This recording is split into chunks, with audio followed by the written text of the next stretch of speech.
Assalamualaikum warahmatullahi wabarakatuh. Salam sejahtera bagi kita semua. Welcome back to my channel. Kembali lagi dengan aku Yura. Nah, kali ini aku mau membahas soal Mansowa ini untuk P3K formasi umum ya teman-teman. Jadi tenaga teknis bisa, lalu juga tenaga guru bisa. Jadi bagi teman-teman yang sedang mempersiapkan tes P3K tahun 2025 bisa pantengin video dari aku kali ini. Nah, bagi teman-teman yang belum subscribe channel ini, silakan subscribe terlebih dahulu ya teman-teman agar tidak ketinggalan pembahasan soal dan juga info yang berkenaan dengan tes P3K tahun 2025. Nah, bagi teman-teman yang sudah subscribe channel ini dan sudah belajar dari channel aku selama ini, jadi semoga dipermudah ya teman-teman nanti dan juga bisa lulus ya teman-teman dalam satu kali tes aja. Amin amin ya robbal alamin. Dan tak lupa aku juga mau mengucapkan selamat berpuasa ya teman-teman. Jadi tetap semangat untuk belajar. Soal yang pertama, seorang rekan kerja di tim Anda sering terlambat mengumpulkan laporan, yang menyebabkan keterlambatan proyek secara keseluruhan. Apa yang akan Anda lakukan? A. Menyelesaikan bagian laporannya sendiri agar proyek tetap berjalan sesuai jadwal. B. Menegurnya secara pribadi dan mencari solusi bersama. C. Memahami penyebab keterlambatan dan menunjukkan dukungan. D. Menyesuaikan ritme kerja tim dengan keterlambatannya agar tetap harmonis dan menghindari konflik. Kuncinya adalah jadi ada seorang rekan kerja di tim kita itu yang sering terlambat. Akibatnya adalah proyeknya juga terlambat. Opsi yang A, menyelesaikan bagian laporannya sendiri agar proyek tetap berjalan sesuai jadwal.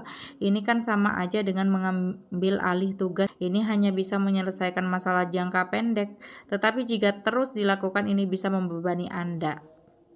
Jadi opsi yang A di sini kurang efektif pemecahan masalahnya.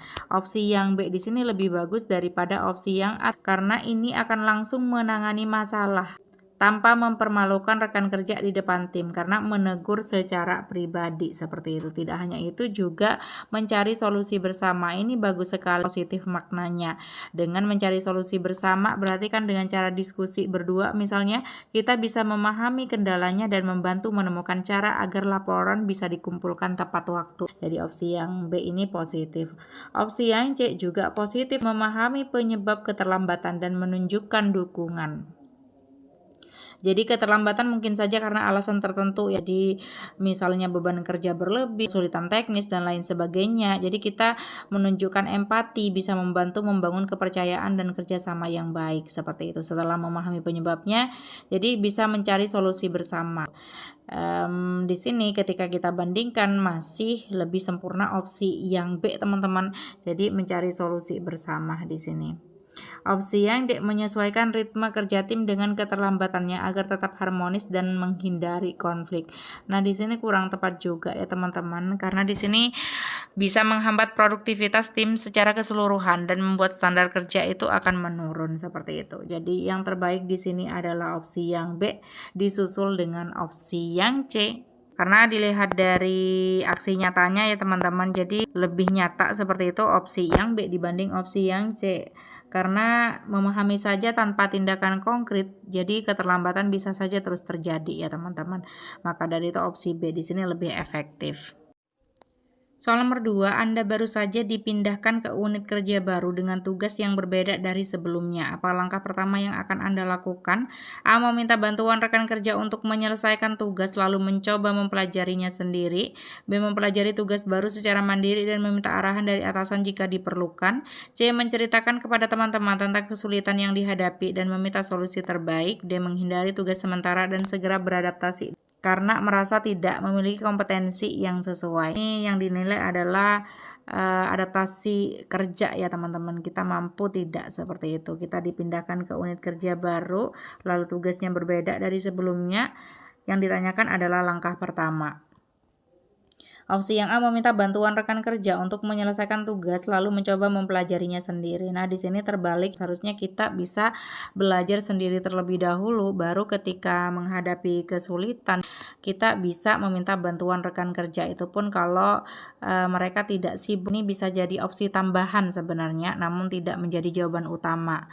Karena terlalu tergantung pada orang lain sebelum mencoba sendiri bisa menghambat kemandirian ya teman-teman. Opsi yang B, mempelajari tugas baru secara mandiri. Nah, ini secara mandiri terlebih dahulu. Jadi kita ada berusaha beradaptasi, berusaha belajar seperti itu dengan tugas baru. Jadi tidak langsung bergantung pada orang lain, tetapi tetap terbuka untuk meminta arahan jika diperlukan. Karena di sini kan dikatakan bahwa akan meminta arahan dari atasan jika diperlukan seperti itu. Dan membantu memahami tanggung jawab baru dengan lebih baik. Dan ini juga akan meningkatkan kepercayaan diri karena di sini kita mempelajari tugas baru secara mandiri terlebih dahulu. Ini baik sekali. Opsi yang C, menceritakan kepada teman-teman tentang kesulitan yang dihadapi dan meminta solusi terbaik. Ini juga kurang tepat dijadikan langkah pertama. Ini bisa saja membantu, tetapi jika terlalu fokus pada kesulitan tanpa usaha mandiri bisa menghambat proses adaptasi. Opsi yang D, menghindari tugas sementara. Pasti salah karena di sini kata kerjanya negatif, yaitu menghindari tugas. Pasti salah, tidak perlu dibaca ke belakang. Jadi di sini yang terbaik adalah opsi yang B. Soal nomor 3, seorang warga mengajukan keluhan terkait layanan yang ia terima di instansi Anda. Apa yang akan Anda lakukan? A, menerima keluhan lalu menjelaskan prosedur yang berlaku serta mencari solusi terbaik. B, mendengarkan keluhan warga, mencatat dan menanyakan keinginan warga. C, menyarankan warga untuk mengajukan keluhan secara resmi melalui prosedur. D, mengonfirmasi keluhan warga dengan tim terkait sebelum memberikan tanggapan agar tidak salah dalam menjelaskan. Nah, ini yang dinilai adalah indikator pelayanan publik. Opsi yang A, menerima keluhan, lalu menjelaskan prosedur yang berlaku, serta mencari solusi terbaik. Ini sudah menunjukkan sikap profesional dan responsif juga terhadap keluhan seperti itu. Jadi tidak hanya mendengarkan, tetapi juga memberikan informasi yang jelas mengenai prosedur yang berlaku. Dan gongnya ya teman-teman adalah mencari solusi terbaik. Itu selalu positif ya. Apalagi ini untuk pelayanan publik seperti itu. Jadi menunjukkan bahwa kita itu peduli terhadap kepuasan warga dan ingin menyelesaikan masalah dengan baik. Nah, opsi yang B, mendengarkan keluhan warga, mencatat dan menanyakan keinginan warga. Ini juga baik, tapi ketika kita bandingkan masih lebih sempurna opsi yang A. Karena di sini kalau mendengarkan saja tanpa memberikan solusi, warga sebenarnya bisa merasa diabaikan ya teman-teman, seperti itu. Opsi yang C, menyarankan warga untuk mengajukan keluhan secara resmi melalui prosedur. Jadi ini kan mempersulit warga, juga tidak membantu sebenarnya. Opsi yang D, mengonfirmasi keluhan warga dengan tim terkait sebelum memberikan tanggapan agar tidak salah dalam menjelaskan. Ini bisa berpotensi membuat warga menunggu lebih lama jadi tanpa kepastian awal. Jadi ini juga kurang efektif untuk dilakukan. Yang terbaik adalah opsi yang A. Soal nomor 4, Anda mendapati 2 rekan kerja terlibat konflik yang mengganggu suasana kerja. Apa tindakan yang tepat untuk dilakukan? A, membiarkan mereka menyelesaikan masalah sendiri dengan harapan situasi akan membaik seiring waktu. B, mencoba menengahi dengan segera agar konflik cepat mereda. C, menghimpun informasi dari anggota tim lain untuk mencari tahu akar masalah sebelum bertindak. D, mengajak kedua belah pihak berdiskusi untuk mendapatkan solusi. Masalahnya adalah rekan kerja kita itu terlibat konflik di depan mata kita ya teman-teman. Maka kita harus mengambil langkah apa yang paling efektif dan tepat seperti itu. Opsi yang A, membiarkan mereka menyelesaikan masalah sendiri. Nah, di sini kata kerjanya pasti negatif ya teman-teman. Jadi pembiaran seperti itu. Jadi kita membiarkan konflik terjadi begitu saja tidak membantu. Opsi yang B, mencoba menengahi dengan segera agar konflik cepat mereda.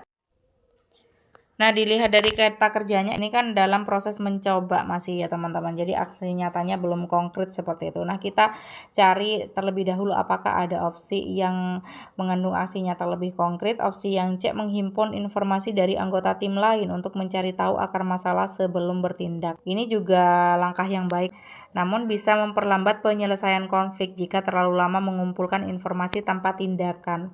Jadi konflik mungkin saja bisa membesar seperti itu ya teman-teman. Walaupun tapaknya bagus kita memahami akar masalahnya terlebih dahulu sebelum melakukan tindakan.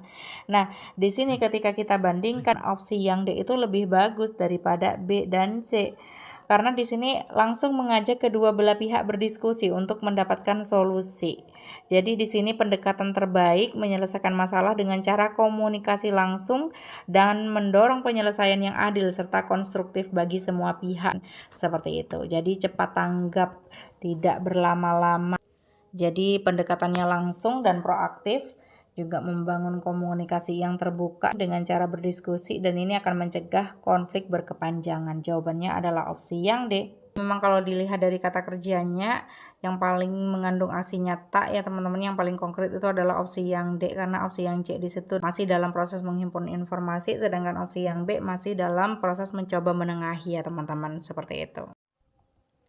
Soal nomor 5, Anda sedang menangani tugas penting dengan tenggat waktu yang ketat. Tiba-tiba seorang rekan meminta bantuan karena mengalami kesulitan dalam pekerjaannya. Apa yang akan Anda lakukan? A. Menolak dengan sopan karena tugas Anda lebih mendesak dan harus diselesaikan tepat waktu. B. Menunda tugas Anda sebentar untuk membantu rekan tersebut lalu melanjutkan tugas. C. Menganalisis urgensi tugas Anda dan rekan kerja tersebut lalu menentukan prioritas.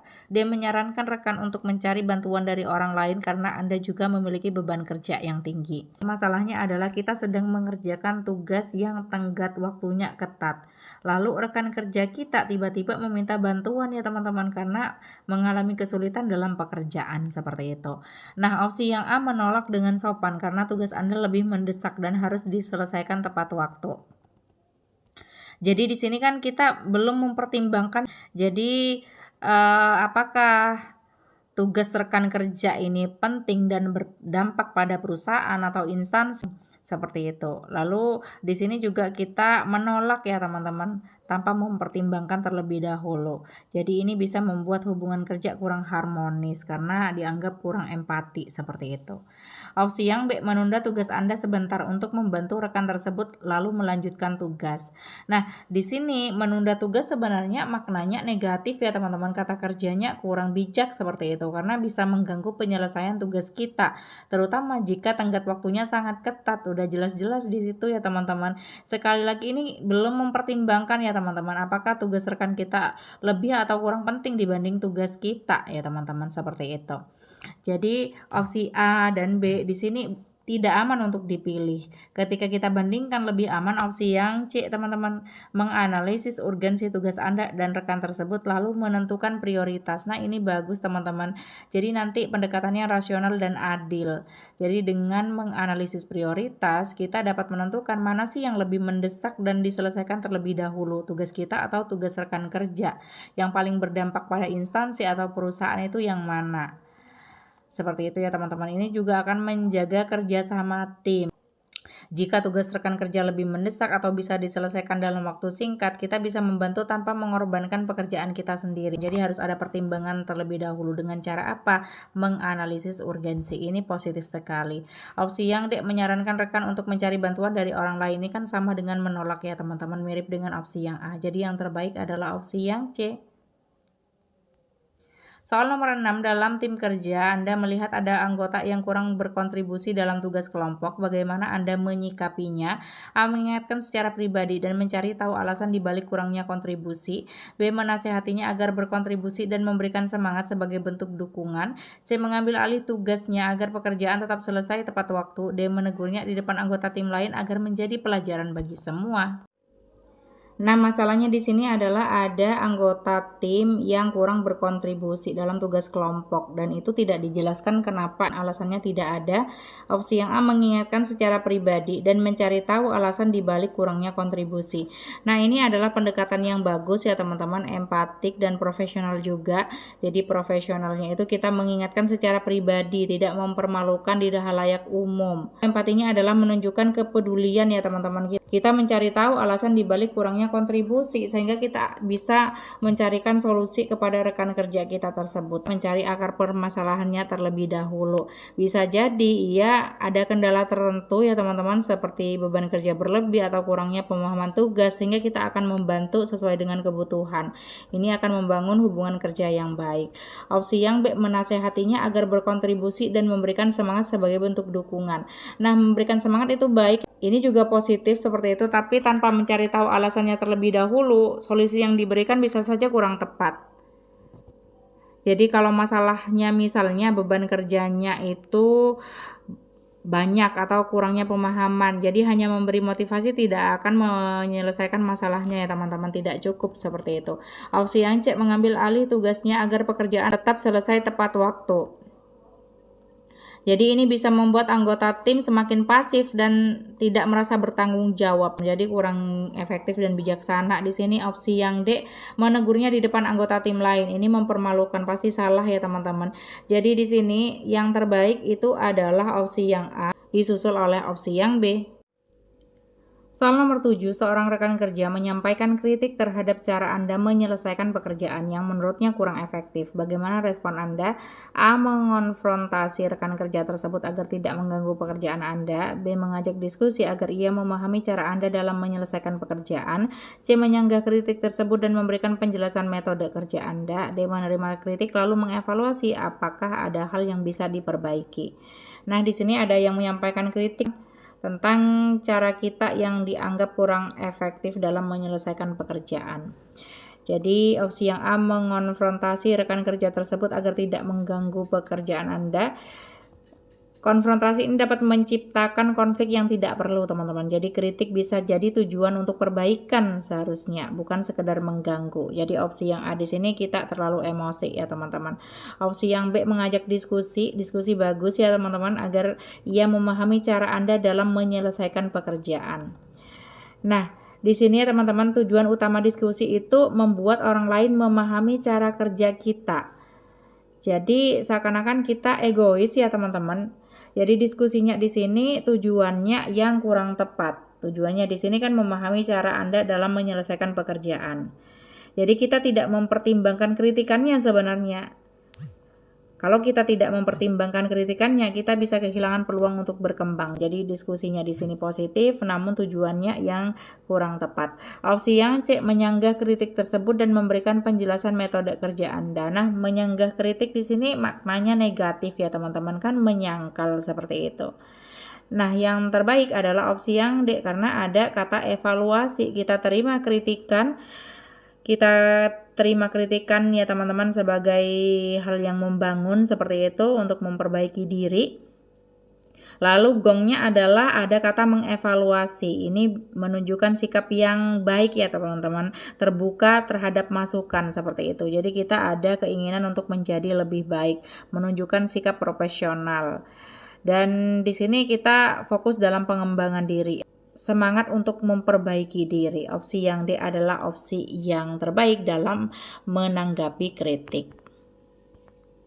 Soal nomor 8, Anda mengetahui bahwa seorang rekan kerja melakukan tindakan yang melanggar aturan, namun dia meminta Anda untuk tidak melaporkannya. Apa yang Anda lakukan? A. Mengingatkannya secara pribadi agar menghentikan perbuatannya sebelum masalah menjadi besar. B. Tidak ikut campur karena hal tersebut bukan urusan Anda secara langsung. C. Segera melaporkan kepada atasan atau pihak berwenang agar ditindaklanjuti. D. Menunggu sampai ada bukti lebih kuat sebelum mengambil tindakan. Nah, bagi teman-teman yang ingin ikut tryout P3K ya teman-teman, baik P3K guru, pengadministrasi perkantoran, lalu pengelola layanan operasional, penata ya teman-teman, dan operator layanan operasional, silakan bisa akses linknya di bio Instagram aku ya teman-teman, bisa diklik di situ. Lalu ketika diklik akan otomatis diarahkan ke menu-menu tryout ya teman-teman. Di situ sudah banyak, silakan bisa diakses sesuai dengan kebutuhan teman-teman semua. Nah, ini jelas-jelas adalah soal untuk menguji integritas kita ya teman-teman. Ini harus hati-hati. Kalau menguji integritas kita harus tegas seperti itu. Jangan lemah lembut. Jangan menggunakan pendekatan yang terlalu soft seperti itu ya teman-teman. Pokoknya kita harus menjadi pribadi yang tegas menolak. Nah, di sini kan udah jelas-jelas rekan kerja kita itu melanggar aturan, namun ia meminta tidak melaporkannya. Ini kan sudah tidak benar ya teman-teman. Opsi yang A, mengingatkannya secara pribadi agar menghentikan perbuatannya sebelum masalah menjadi besar. Nah, ini paling tidak masuk akal ya teman-teman. Jadi mengingatkannya itu memang penting. Namun karena di sini kasusnya sudah melanggar aturan, jadi mungkin saja opsi A ini tidak cukup untuk menyelesaikan masalah. Kita cari opsi yang lainnya terlebih dahulu. Opsi yang B, tidak ikut campur, karena hal tersebut bukan urusan Anda, pasti salah. Jadi ini kan sebagai bentuk pembiaran. Opsi yang C, segera melaporkan kepada atasan atau pihak berwenang agar ditindaklanjuti. Nah, di sini sangat menjunjung tinggi integritas. Tindakan melanggar aturan tidak boleh dibiarkan karena akan berdampak buruk bagi perusahaan atau instansi. Ini juga akan mencegah konsekuensi yang lebih besar. Jika pelanggaran dibiarkan akan menimbulkan masalah yang lebih besar ya teman-teman, dan akan mempengaruhi reputasi instansi, organisasi atau tim dan lain sebagainya. Ini juga tindakannya sesuai dengan prosedur. Melaporkan kepada pihak yang berwenang, memastikan masalah ditangani dengan cara yang benar dan adil. Itu adalah integritas, indikator integritas. Jadi kita harus tegas seperti itu. Opsi yang D, menunggu sampai ada bukti lebih kuat sebelum mengambil tindakan. Nah, di sini kan sudah jelas-jelas melanggar aturan. Lalu rekan kerja kita meminta tidak melaporkannya. Berarti ia kan menyadari kalau ia sudah melakukan pelanggaran. Kalau kita memilih opsi yang D, di sini kan kita menunda tindakan, bisa memperburuk situasi. Yang terbaik itu adalah opsi yang C. Soal nomor 9, Anda menemukan kesalahan dalam laporan keuangan yang dibuat oleh tim Anda. Jika kesalahan ini tidak diperbaiki, laporan tetap bisa diterima, tetapi beresiko menimbulkan masalah di kemudian hari. Apa yang akan Anda lakukan? A, memperbaiki kesalahan tersebut segera dan berjanji pada diri akan berhati-hati ke depannya.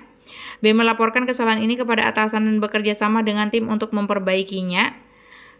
C, membiarkan laporan tetap seperti adanya dan tidak menutup-nutupi agar semua menyadari kesalahan. D, menyampaikan kesalahan ini kepada tim karena merasa bukan hanya tanggung jawab Anda. Jadi kita sudah menemukan kesalahan dalam laporan keuangan. Ini kan penting sekali kalau laporan keuangan ya teman-teman. Ini dibuat oleh tim kita seperti itu. Jika tidak diperbaiki, ini bisa menimbulkan masalah di kemudian hari. Dan juga di sini kemungkinan atasan tidak menyadarinya karena laporan tetap diterima. Opsi yang A, memperbaiki kesalahan tersebut segera dan berjanji pada diri akan berhati-hati ke depannya. Nah, opsi yang A di sini paling tidak menunjukkan tanggung jawab. Ini tindakan yang baik, namun memperbaiki sendiri tanpa melibatkan tim atau atasan bisa dianggap tidak transparan. Lagi ini sudah masuk ke atasan sebenarnya. Opsi yang B, melaporkan kesalahan ini kepada atasan dan bekerja sama dengan tim untuk memperbaikinya. Dan di sini lebih bagus teman-teman. Jadi kita bertanggung jawab terhadap kualitas laporan, lalu juga melibatkan tim. Jadi kesalahan bisa dikoreksi dengan lebih efektif sekaligus mencegah terulangnya kesalahan serupa seperti itu. Ini kan kerja tim. Seharusnya di sini juga melibatkan tim dalam perbaikan. Ini juga transparansi kepada atasan. Jadi kita laporan karena sudah sampai di atasan. Opsi yang B bagus sekali. Opsi yang C, membiarkan laporan tetap seperti apa adanya. Ini salah, pembiaran ya teman-teman. Opsi yang D, menyampaikan kesalahan ini kepada tim karena merasa bukan hanya tanggung jawab Anda. Nah, di sini kan hanya menyampaikan saja ya teman-teman. Sah-sah saja seperti itu, tapi tidak ada tindakan lebih lanjut. Jadi opsi yang B di sini lebih sempurna dibandingkan opsi yang lainnya. Soal nomor 10, atasan Anda meminta untuk menandatangani dokumen yang berisi informasi yang tidak sesuai dengan kondisi sebenarnya. Jika menolak, Anda berisiko mendapat tekanan dari atasan. Bagaimana sikap Anda? A, menandatangani dokumen tersebut untuk menghindari konflik dengan atasan. B, mencari alasan untuk menunda penandatanganan agar tidak langsung menolak. C, menolak menandatangani dan menjelaskan bahwa tindakan tersebut melanggar aturan. D, menandatangani terlebih dahulu lalu melaporkan kepada pihak lain agar diperiksa kembali. Nah, di sini jelas-jelas mengukur indikator integritas kita. Kalau integritas yang diukur seperti yang aku katakan sebelumnya harus tegas ya teman-teman, tidak perlu ragu dalam memilih opsi. Kita cari yang paling tegas, menolak seperti itu. Ini jelas-jelas ya teman-teman tidak sesuai dengan kondisi sebenarnya.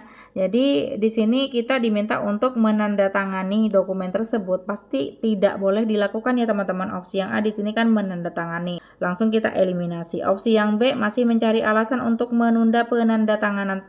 Seharusnya tidak usah ragu ya teman-teman, langsung saja kita tolak. Nah, opsi yang C di sini tegas ya teman-teman, menolak menandatangani dan menjelaskan bahwa tindakan tersebut melanggar aturan. Nah, di sini aman untuk dipilih.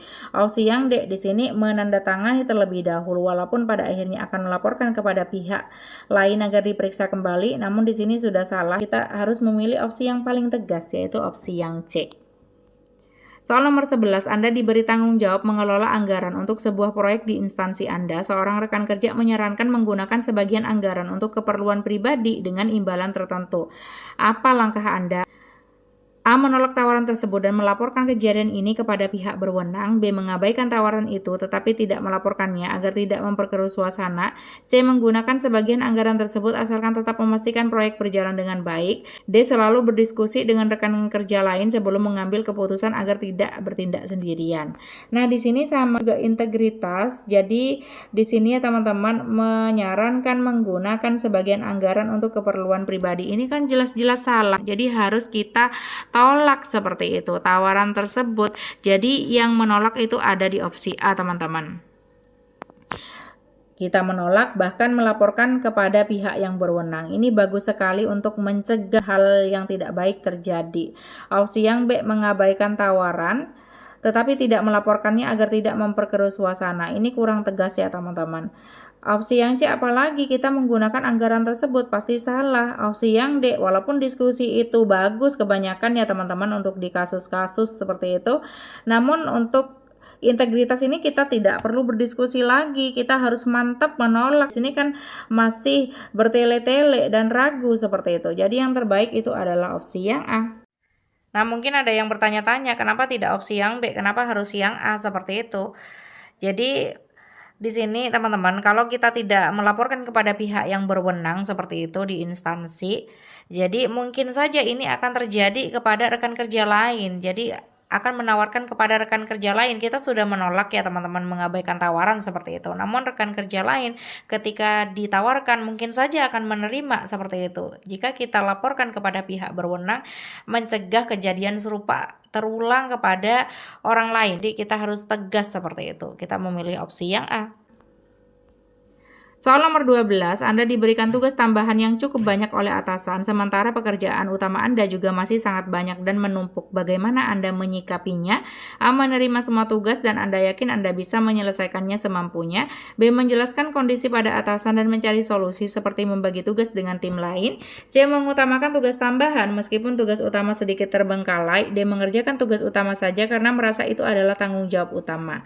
Mengenai komunikasi dengan atasan, indikator yang dipilih seperti itu. Jadi tugas tambahannya sudah cukup banyak. Lalu juga pekerjaan utamanya sangat banyak dan tidak hanya banyak namun juga sudah menumpuk. Jadi kita tidak boleh terus-terusan diam saja menerima seperti itu ya teman-teman, karena nanti orientasi pada hasilnya juga tidak akan baik seperti itu. Opsi yang A, menerima semua tugas dan Anda yakin Anda bisa menyelesaikannya semampunya. Nah, menyelesaikan semampunya di sini seakan-akan kita tidak melakukan hal yang terbaik. Sebenarnya pada dasarnya kita belum tentu mampu seperti itu. Walaupun di sini tampak kita percaya diri, namun sudah jelas-jelas di soal itu ilustrasinya bahwa tugas utama sangat banyak dan menumpuk, lalu masih ada tugas tambahan yang cukup banyak. Jadi kita komunikasikan saja seperti itu. Opsi yang B di sini lebih bagus daripada opsi yang A. Jadi menjelaskan kondisi pada atasan dan mencari solusi. Seperti itu ya teman-teman. Seperti membagi tugas dengan tim lain. Ini nanti tergantung atasan. Jadi kan mencari solusi dengan mengkomunikasikannya dengan atasan. Nanti atasan yang akan menentukan. Jadi misalnya akan membagi tugas dengan rekan kerja yang lain atau yang lain sebagainya ya teman-teman. Pokoknya ini nanti tergantung dengan atasannya. Intinya yang dinilai di sini adalah komunikasi dengan atasan atau komunikasi dalam kerja. Opsi yang C, mengutamakan tugas tambahan. Meskipun tugas utama sedikit terbengkalai, pasti salah. Padahal tugas utama lebih penting. Walaupun tugas tambahan juga penting juga ya teman-teman. Opsi yang D, mengerjakan tugas utama saja karena merasa itu adalah tanggung jawab utama. Nah, di sini opsi C dan D di sini tidak aman untuk dipilih. Jadi ada potensi untuk lebih mengutamakan tugas tertentu, baik tugas tambahan maupun tugas utama seperti itu. Yang paling aman adalah opsi yang B. Bagi yang ingin mengikuti tryout juga bisa melalui link deskripsi ini ya teman-teman. Jadi silakan dicek seperti itu. Jadi teman-teman bisa mencoba sesuai dengan formasi yang dilamar. Tidak hanya untuk guru saja, jadi untuk penata layanan operasional ada, pengelola dan juga operator. Silakan dicek.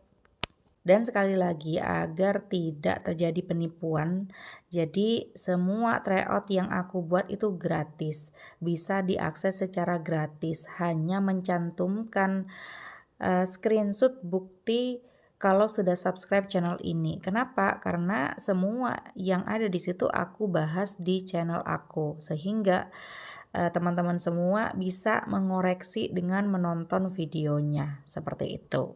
Nah, itu dia adalah soal terakhir dalam video kali ini. Seperti biasa, di akhir ada kuis. Jadi di kuis Mansoa sebelumnya sudah banyak yang betul. Jadi kuisnya adalah instansi tempat Anda bekerja menerapkan kebijakan baru yang mengubah cara Anda menyelesaikan pekerjaan. Sebagian rekan kerja merasa kebijakan ini memberatkan. Bagaimana Anda menyikapi hal ini? A. Tidak menolak kebijakan baru walau sudah nyaman dengan cara kerja lama. B. Mencari tahu alasan dibalik kebijakan tersebut dan membantu rekan kerja beradaptasi. C. Mengikuti kebijakan segera dengan mempertanyakan dampaknya bagi pekerjaan. Mengkritik kebijakan tersebut secara terbuka agar atasan mempertimbangkan kembali keputusannya. Nah, silakan teman-teman mencoba menjawab di kolom komentar. Jadi aku bikin lebih hot ya teman-teman. Jadi nanti akan aku sematkan jawaban yang terbaik seperti itu. Nah, terima kasih sudah menonton. Semoga yang nonton dan belajar dari channel aku lulus P3K tahun 2025 ya teman-teman. Jadi silakan mengatakan amin bersama seperti itu. Terima kasih sudah menonton. Jangan lupa di like, komen, dan subscribe. Wassalamualaikum warahmatullahi wabarakatuh.